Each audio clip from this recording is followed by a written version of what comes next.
How to block and unblock contact on WhatsApp. Hi everyone, welcome back to our channel. In this video tutorial, we'll be discussing about blocking and unblocking contacts on WhatsApp. So now let's get started.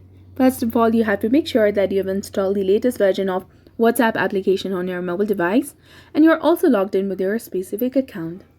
Now simply tap on the WhatsApp application and launch it.